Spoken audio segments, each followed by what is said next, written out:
and welcome to another edition of Ambient Talkie, a show where we dive into some weird and wacky equipment and wonderful, call it whatever you want music. I'm Andy from Two Round Robins, and I hope you're ready for some audio noodling.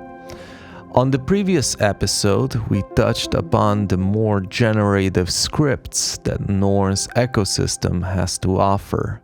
On this episode, however, we're continuing our NORNS journey with an exploration into the most used audio manglers. So scripts that I tend to use the most within my music creating setup. These have also become the main reason why I think having this little device at your disposal can be a true game changer for your sound and creative process.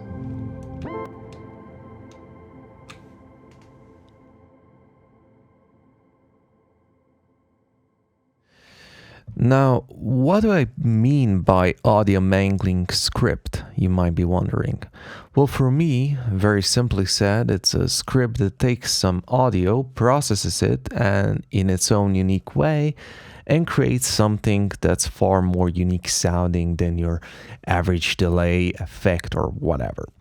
To my subjective ears, it sounds glitchy as it mangles the audio, so probably it's closest sounding to some sort of a vari-speed random looper of sorts. And this is why I tend to throw some loopers and delays into the same category as audio manglers, as you will see in this episode, so let's get right in. Hey, did you ever want to impress your friends with a simple push of a button? Well, the next script got you covered in that.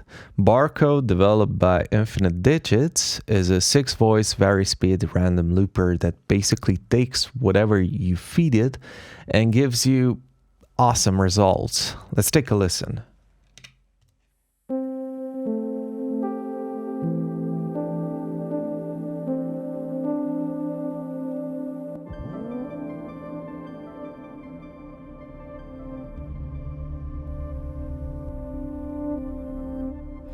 So, like I just showed you, if I press K3 button and play something in, like a motif, Barcode will mangle everything and create magic.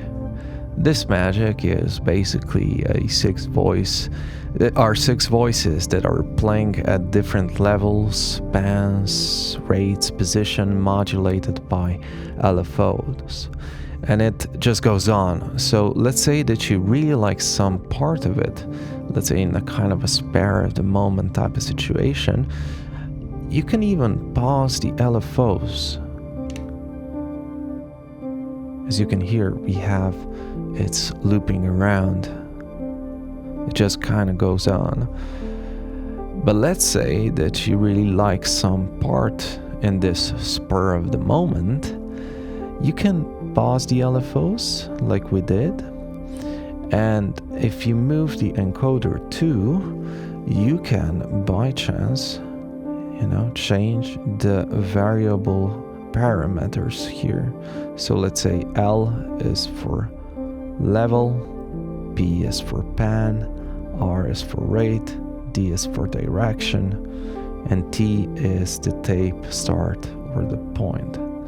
Meaning that with the encoder free, you can change such things. So let's say I really like this part. I can do that, but I don't like the rate, so I can change that.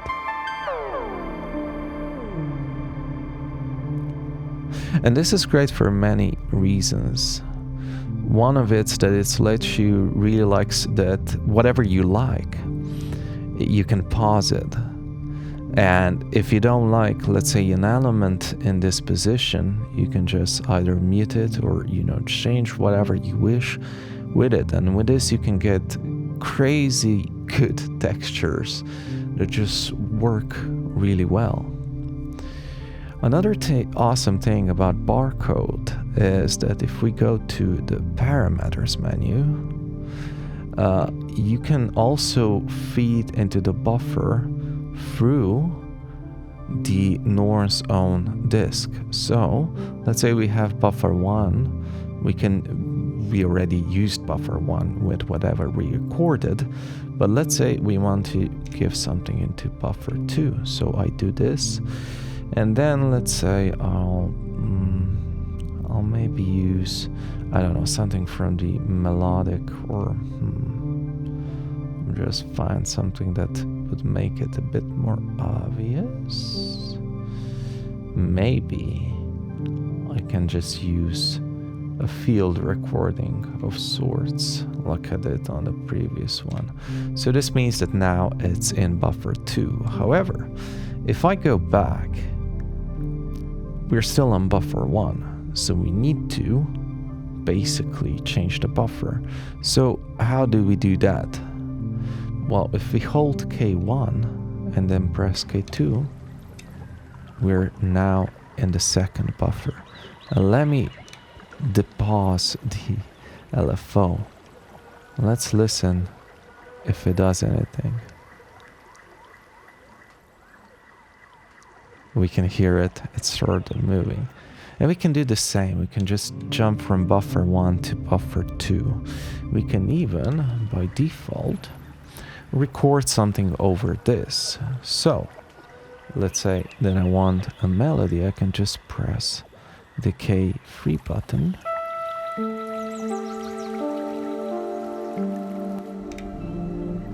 And now both of the signals are being manhandled by barcode.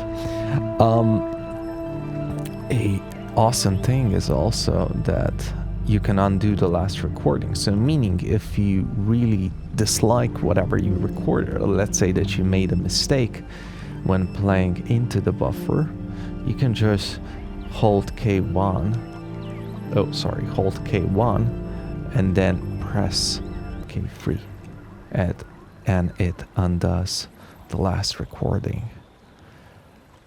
If you want to clear the whole buffer, you just hold K1 and you press both of these and it's clear. So there we go. This was barcode, an amazing script for all your mangling needs. Also, have you ever wanted to have your own quantussy like this? But looking at the prices on Patchpoint, you get a bit depressed because they're way up. Well, in that case, the developer, Matt, just got you covered on that with his script called Otis. Otis is a dual tape delay heavily inspired by quantussy. And it looks something like this. It has 3 pages, as you can see. And maybe we can go to the edit page. Now on the edit page, you're gonna see 2 things. You're gonna see that we have, just like quantussy, we have 2 buffers. And we can change the size of these buffers basically by changing the start of the position of the loop and the end of the position of the loop. So meaning, if let's say I want to record something into buffer 1, I just press record here.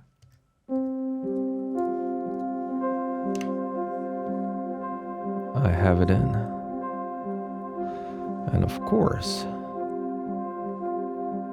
I can change the buffer quite easily.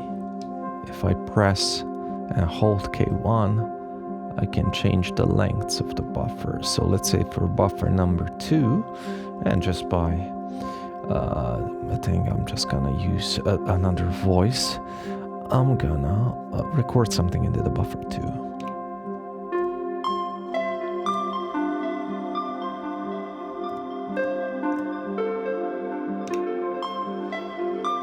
And now we have something that Otis is doing.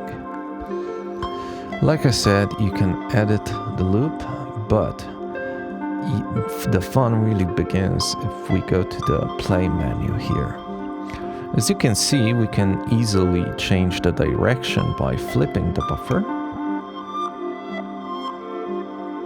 We can change the speed of the buffer by moving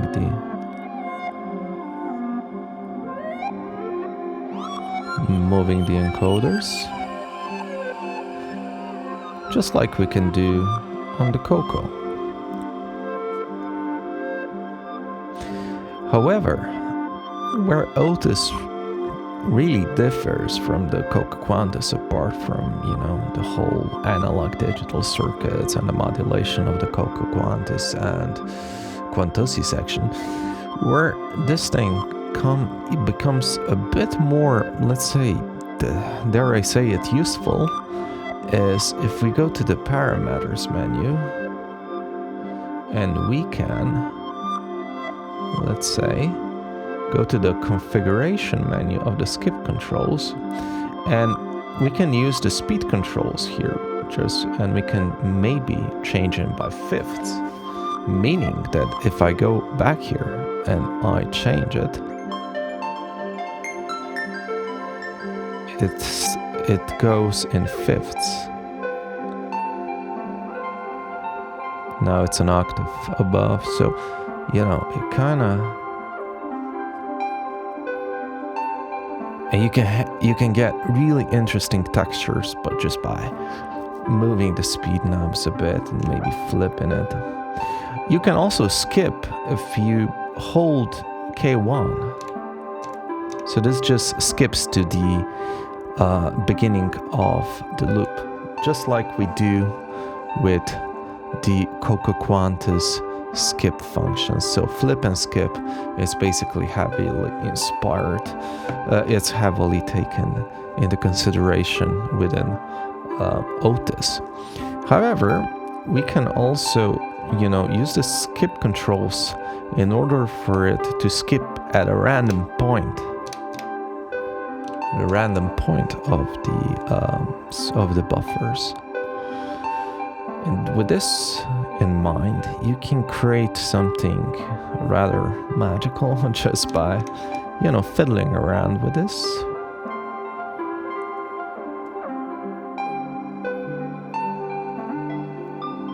Seeing what works, what doesn't.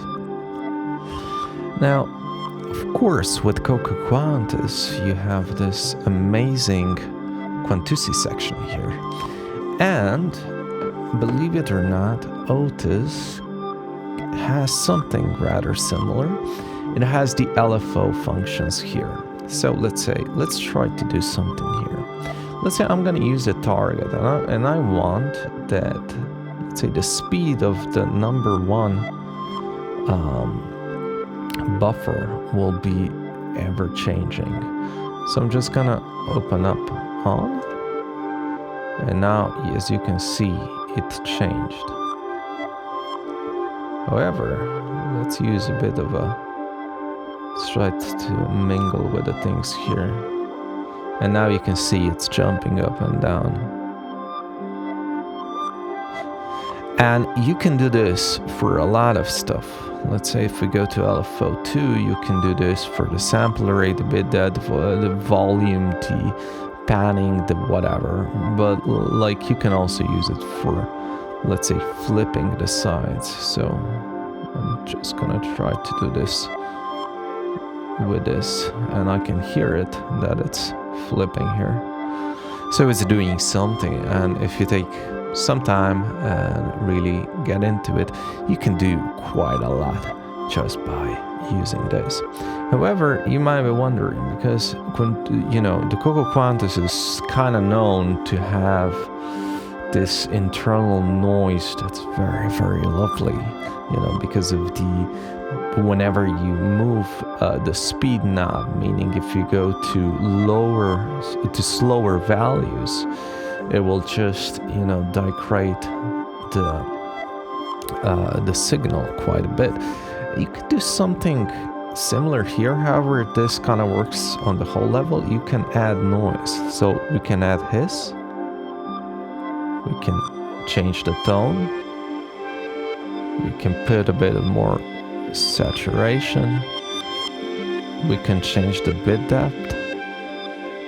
And we'll make it far more lo-fi. Can you hear that?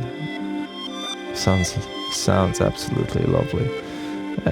We can even make it 100%, left and right, we can make it far more intriguing. You can also mute one of the buffers or the other one. You can change the volume as well.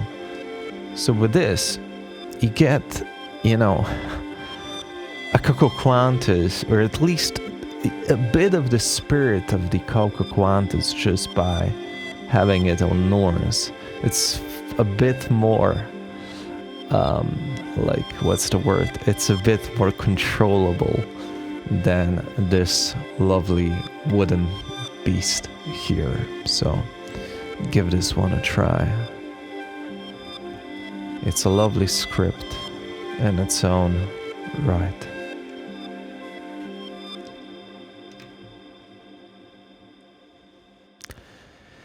The last one that I want to touch on today is called Compass. It's a fun asynchronous looper developed by Olivier. Now, as you can see, we have a playhead that's moving through the timeline, and below this playhead we have some symbols that are also moving in the same direction. These symbols are called commands, as Compass is built around the concept of a command sequencer. If we move the encoder free, for example, we can change the symbol, thus changing the command. But you're probably wondering what this symbol's command mean. Well, we can figure that out by moving the encoder one. If we come to this little screen here, you can see that with each command DAWs to a recorded signal. But first, we should record something in order to experiment with this. First, let me shorten the playhead a bit. I'm gonna use it so it's, let's say, somewhere around, I don't know, 14 seconds. And I'm gonna record something in.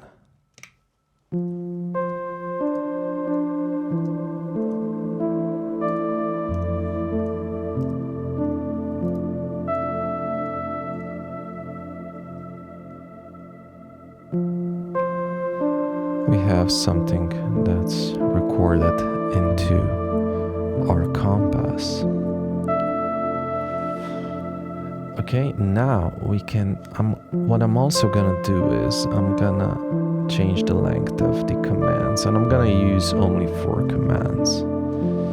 So the first one that I'm gonna change to is gonna be, let's say, random sequence position. Then I'm gonna use a reverse one, and then I'm gonna use random buffer position. And I'm gonna use something that's called a decrement clock speed. And now with that little motif that we just played in, we have some very interesting audio mangling result. So maybe we can take a listen just to see how this all plays out.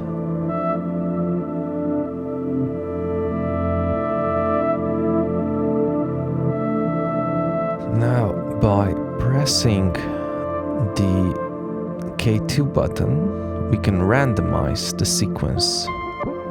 And with S, we get even more random results. Also, if we move to this command here, we can maybe, take some of the symbols out of the equation, meaning that whenever we randomize it, we will not get those commands into the sequence. And please note that the number of commands in this playhead length is not connected, meaning that if I can also change the number of commands, so the playhead timeline still stays the same. However, we can, by default, change the number of commands. And with this, we can even randomize it even more. And you can use this quite clearly as a background generator of some sort, so some interesting rhythmical textures or whatever basically you wish.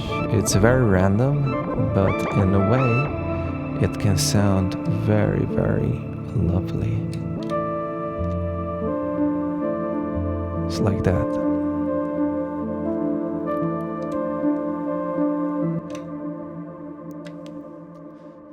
So yeah, these were only 3 of the main audio manglers that are out there for NORNS. And just to be clear, this is only part 1 of a 2-parter. I will be covering additional free scripts in the next episode, so please join me next time. If you find this content enjoyable, give it a like and maybe even subscribe if you haven't done so already. I'm trying to post at least 1 video a week, so plenty more content coming up.